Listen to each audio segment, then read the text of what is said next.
ಟಕ್ ಟಕ್ ಟಕ್ ಟಕ್ ಕಾಟಕ್ ಅಂತ ಹೆಂಗೆ ಹೊರಟೈತಿ ನೋಡ್ರಪ್ಪೋ ಈ ಕುದುರೆ ಓಡೋದನ್ನ ನೋಡ್ತಾ ನಿಂತೇ ಬಿಡಬೇಕು ಅನ್ಸುತ್ತೆ ಅಲ್ವಾ. ಹೌದ್ರಿ, ಬೆಳಗಾವಿ ಜಿಲ್ಲೆಯ ಗೋಕಾಕ ಪಟ್ಟಣದ ಮಾರಿಗುಡಿಯವರು ಸಾಕಿರೋ ಕುದುರೆ ಇದು. ಇದರ ಹೆಸರು ರಾಮು ಅಂತ.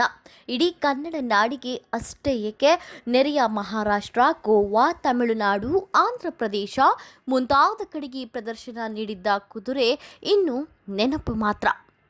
ಇದೇ ಸೆಪ್ಟೆಂಬರ್ 10ರಂದು ರಾಮು ಕುದುರೆಯು ಭಾರತ ಲೋಕಕ್ಕೆ ತೆರಳಿದ್ದು ಕುದುರೆ ಪ್ರಿಯರಿಗೆ ತುಂಬಲಾರದ ನಷ್ಟವಾಗಿದೆ.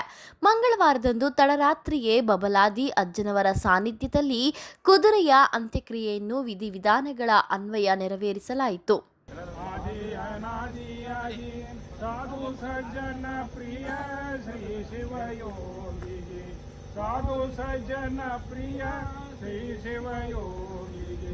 ಮಂಗಲವೋ ಗುರುದೇವ ನಮಗೆ, ಮಂಗಲವೋ ಗುರುದೇವ ನಮಗೆ.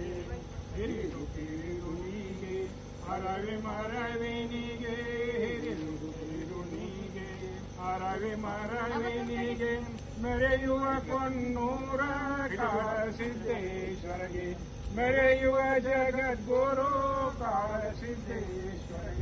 ಈ ಸಂದರ್ಭದಲ್ಲಿ ಸಹಸ್ರಾರು ಜನರು ಸೇರಿ ಕಂಬನಿ ಮಿಡಿದ ದೃಶ್ಯ ಹೃದಯ ಹಿಂಡುವಂತಿತ್ತು. 1 ವರ್ಷದ ರಾಮು ಕುದುರೆಯನ್ನು 2017ರಲ್ಲಿ ಮಹಾರಾಷ್ಟ್ರದ ಪಂಢರಪುರದಿಂದ ಖರೀದಿಸಿ ತರಲಾಗಿತ್ತು. ಇದೀಗ 9 ವರ್ಷ ತುಂಬಿದ್ದ ರಾಮು ಇಡೀ ಕನ್ನಡ ನಾಡಿಗೆ ತನ್ನ ನಾಟ್ಯ, ನಡಿಗೆ, ಸೌಂದರ್ಯದಿಂದ ಫೇಮಸ್ ಆಗಿತ್ತು. ಮಾಲೀಕ ಮಾರಿಗುಡಿಯವರಿಗೆ ಕೋಟ್ಯಾಂತರ ರೂಪಾಯಿಗಳನ್ನು ಬಾಚಿಕೊಟ್ಟಿತ್ತು. ಹೀಗಾಗಿಯೇ ಕುದುರೆ ಪ್ರಿಯ ಮಾರಿಗುಡಿಯವರು 5 ಕುದುರೆಗಳನ್ನು ಅತ್ಯಂತ ಪ್ರೀತಿಯಿಂದ ಸಾಕಿದ್ರು. ರಾಮು ಕುದುರೆಯಿಂದಲೇ ತಮಗೆ ಕೀರ್ತಿ, ಸಂಪತ್ತು ಎಲ್ಲವೂ ಬಂದಿದ್ದು ಎನ್ನುತ್ತಾರೆ. ರಾಮುನಂತಹ ಕುದುರೆ ಮತ್ತೊಂದಿಲ್ಲ. ಮಿಸ್ ಯು ರಾಮು, ಮತ್ತೆ ಹುಟ್ಟಿ ಬಾ ರಾಮು.